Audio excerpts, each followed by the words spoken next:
তোমরা যে সৎকর্মগুলো ভালো কাজ করে, আপনার সুবহানাল্লাহ এটা ভালো কাজ, আপনি একজনের সাথে হাসি মুখে কথা বলতেছেন এটা ভালো কাজ। অনেকে দেখবেন আপনি তার সাথে দেখা করবেন, সালাম দিবেন, সে সালামের জবাব দিব। আপনি সালাম দিলেন, আসসালামু আলাইকুম ওয়া রাহমাতুল্লাহি ওয়া বারাকাতুহু, সে সালামের জবাবে উত্তর দেন ওয়ালাইকুম আসসালাম। মানে ওর ভিতরে যে দুঃখ আছে আপনার ভিতরে সেই দুঃখ নাই। এর জন্য ভাই কথা বলবেন, জবাব দিবেন উত্তম আচরণের সহিত। হ্যাঁ, প্রতিটা মানুষের অন্তরের মধ্যে কিছু না কিছু বেদনা থাকে, দুঃখ থাকে। মানুষ কোনো না কোনো একদিকে ক্ষতিগ্রস্ত থাকে। মনে রাখবেন, সাহাবায়ে কেরাম তখনই চিন্তায় পড়ে যেতেন যখন তাদের উপরে বিপদ কিংবা বালা মুসিবত না আসতো, কোনো ক্ষতিগ্রস্ত না হতেন, তখন চিন্তায় পড়ে যেতেন আল্লাহ হয়তো আমার প্রতি নারাজ হয়ে গিয়েছেন, এই জন্য বিপদ দিচ্ছেন না। আমাদের সমাজে দেখবেন যারা বিপদগ্রস্ত থাকে তারা সব প্রত্যেকটা মানুষ একটা করে বলে যে আল্লাহ মনে হয় খালি আমাকেই দেখে। আরে ভাই, তুমি তো ভাগ্যবান, মালিক তোমাকে বিপদ দিচ্ছেন মালিকের দিকে অগ্রসর হওয়ার জন্য। আচ্ছা বলেন তো দেখি, আমরা কখন বেশি আল্লাহকে ডাকি? বিপদের সময় নাকি সুস্থ অবস্থায়? বিপদের সময়। তাহলে মালিক আপনাকে অসুস্থ বানাইলেন, এর মানে আপনি একবার বলবেন আল্লাহ গো সুস্থ করে দাও, আমার পরিবারের জন্য আমি আহার জোগাড় করব।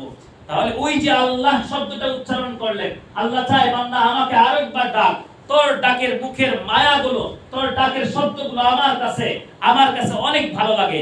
এর জন্য রব্বুল আলামিন আপনার ঠোঁটটাকে এখনো সচল রেখেছেন। দেখেছেন কি দেখেন নাই ভাই? দেখছেন কিনা জানি না, আপনার দেখার কথা, যারা বড় বয়স্ক যারা আছেন, বড়রা আছেন, মানুষের অর্ধেক প্যারালাইসিস হয় না, অর্ধেক সুস্থ থেকে অর্ধেক অসুস্থ হয়ে যায় না, এটা করেন কে? আল্লাহ। এখনো পর্যন্ত আল্লাহ রাব্বুল আলামিন আপনার ঠোঁটের অর্ধেক অংশ সুস্থ রেখেছেন, আপনার জিহ্বার অর্ধেক অংশ সুস্থ রেখেছেন।